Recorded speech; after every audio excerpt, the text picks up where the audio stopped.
चलिए अब next topic पढ़ते हैं जो कि है क्वाड्रेटिक इक्वेशन।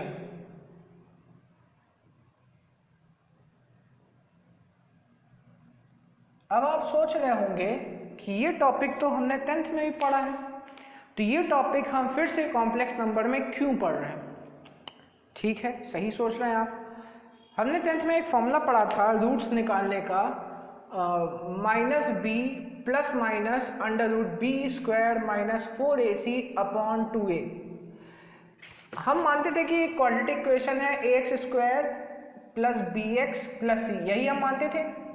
यहाँ पर x² का कोफिशिएंट होता था a, जहाँ पर x का कोफिशिएंट होता था b, और जहाँ पे ये होता था कांस्टेंट टर्म। और इस फॉर्मूले से हम रूट्स निकालते थे, जहाँ पे b² माइनस 4ac को डिस्क्रिमिनेंट कहा जाता था, d कहा जाता था।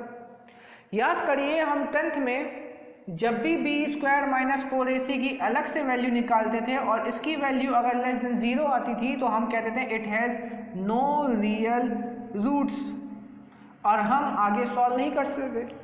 हमें 10th में बोला जाता था कि अगर रियल रूट्स है तो ही आप आगे सॉल्व करिए, क्योंकि हम नो रियल मतलब जो रियल रूट जिसके ना आए उसको सॉल्व करना हम जानते नहीं थे।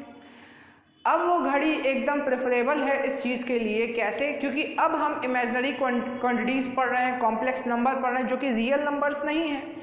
तो अब जो रूट हैं जो कि रियल रूट नहीं आ रहे हैं, तो अब हम सॉल्व आसानी से कर सकते हैं। तो अब हमें वही काम करना है। जब भी हमें b² माइनस 4ac की वैल्यू 0 से कम मिलेगी तो हमें इमेजिनरी रूट्स निकालना पड़ता है। अभी तक हम क्या निकालते थे? रियल रूट्स निकालते थे। अब हम क्या निकालेंगे? इमेजिनरी रूट्स निकालेंगे। कैसे निकाला जाता है मैं आपसे बताता हूँ। सबसे पहले मैं आपको एक एग्जांपल से बता दूं कि b² माइनस 4ac की वैल्यू 0 से कम कैसे हो सकती है। जैसे कि एग्जांपल ले लेते हैं, मान लीजिए √5x² प्लस x प्लस √5। मान लीजिए क्वाड्रेटिक इक्वेशन दी गई है, इसमें ये a की वैल्यू होती है जो x² के बगल में है, x का कोफिशिएंट क्या है यहाँ पर 1, तो ये b की वैल्यू होती है, और ये c की वैल्यू मतलब a की वैल्यू यहाँ पर √5 है, b की वैल्यू यहाँ 1 है, और c की वैल्यू क्या है यहाँ √5 है। अगर मैं डिस्क्रिमिनेंट जो कि b² माइनस 4ac होता है ये निकालूं तो b का स्क्वायर 1 होता है, 4 इंटू a है √5, c b है √5, तो 1 का square 1, √5 into √5 is 5, 5 into 4 is 20, तो इसका आंसर कितना हो गया -19। तो देख लीजिए b² माइनस 4ac की सॉरी वैल्यू लेस देन 0 आई कि नहीं आई। अब हमें क्या करना है? हमें इसी क्वेश्चंस को सॉल्व करना है और इनके रूट्स निकालने हैं। 10th तक कहा जाता था कि इनके पास रियल रूट्स नहीं है, अब हमें पता चला इनके पास रूट कैसे हैं, इमेजिनरी हैं। और इमेजिनरी रूट कैसे निकाला जाता है अब मैं आपको बताता हूँ। देखिए कैसे निकालते थे। हमारा फॉर्मूला होता था -b plus minus √b² minus 4ac upon 2a। अच्छा, मेरा पहला लेक्चर थोड़ा सा ध्यान देंगे। हमने आपको बताया था कि कभी भी -√44 दिया जाए तो हम इसे लिखेंगे √44 आयोटा। अगर कभी -26 रूट के अंदर लिखा जाए तो हम लिखेंगे √26 आयोटा। कभी -30 रूट के अंदर लिखा जाए तो हम लिखेंगे √30 आयोटा। माइनस का रूट के अंदर से साइन हटा के आयोटा लगाते हैं। चलिए सॉल्व करते हैं।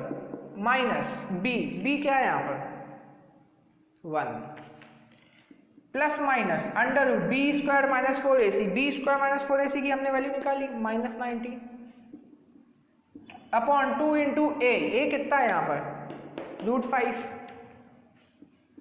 तो -1 प्लस माइनस √-19, मैंने यहाँ तरीका बताया आपको, √19 iota upon 2 √5।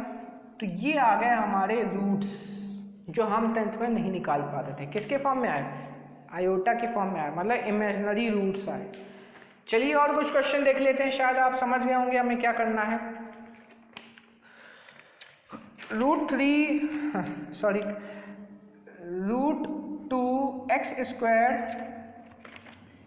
Plus x plus √2। a की वैल्यू कितनी है यहाँ पर √2, b की वैल्यू है 1, c की वैल्यू कितनी है √2।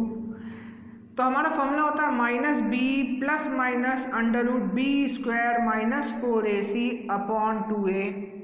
तो b कितना है यहाँ पर 1 प्लस माइनस √b का स्क्वायर, b है 1, 1 का स्क्वायर 1, 4 इंटू a कितना है यहाँ पर √2, और c यहाँ पर कितना है √2 अपॉन 2 इंटू ए कितना है यहाँ पर √2, तो ये आ जाएगा -1 प्लस माइनस, यहाँ पे लिख देता हूँ -1 plus minus √2 into √2 is 2, 2 into 4 is 8, ये देख लीजिए √2 इंटू √2 2, 2 इंटू 4 इज 8, तो 1 माइनस 8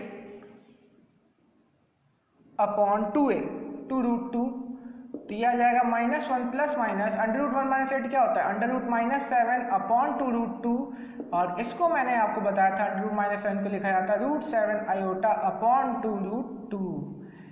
ये भी सॉल्व हो गया क्वेश्चन। कुछ easy question, x² plus 3 equal to 0, इसको सॉल्व करना अपन को। अब ये क्वेश्चन तो डायरेक्ट भी सॉल्व हो सकते हैं। कैसे सॉल्व होंगे डायरेक्ट? इसे अपन क्या कर सकते हैं, या तो b² माइनस 4ac लगा के अपन नॉर्मल मेथड लगाते हैं, या अपन इसको कुछ इस तरह कर लें, x², 3 उधर जाएगा तो -3 हो जाएगा, तो x आ जाएगा √-3 प्लस माइनस में। आपको पता ही है जब भी अंडर रूट लगता है तो प्लस माइनस आता है। अब ये √-3 क्या होता है, क्या होता है √3 आयोटा, ये आ गए 2 रूट, √-3 √3 आयोटा। शायद आप समझ गए होंगे, बहुत ही आसान टॉपिक था। लास्ट क्वेश्चन, मैं तो काम ही है हर क्वेश्चन को आसान बनाना, आपका काम है इसको ढंग से मेहनत करके पढ़ना। तो हम आ गए हैं आखिरी क्वेश्चन में, तो ये है 2x² plus x plus 1 equal to 0। तो फॉर्मूला होता है -b plus minus √b² minus 4ac upon 2a। तो चलिए वैल्यू रख देते हैं, b है यहाँ पर 1 प्लस माइनस b का square -4 into 2 into c, 4 into a into c, ठीक है ना, 2 इंटू a कितना है 2 है, -1 प्लस माइनस 1 का स्क्वायर 1 8 अपॉन 4, तो ये भी आ गया -1 प्लस माइनस √7/2 -7, तो -1 प्लस माइनस √7 आयोटा बाई, अरे यार ये क्या कर रहे हैं हम 4। तो ये भी टॉपिक हमने कंप्लीट कर लिया है कॉम्प्लेक्स नंबर का। मैं कोशिश करूँगा और कुछ क्वेश्चन आपके लिए लाने की, तब तक के लिए थैंक्स।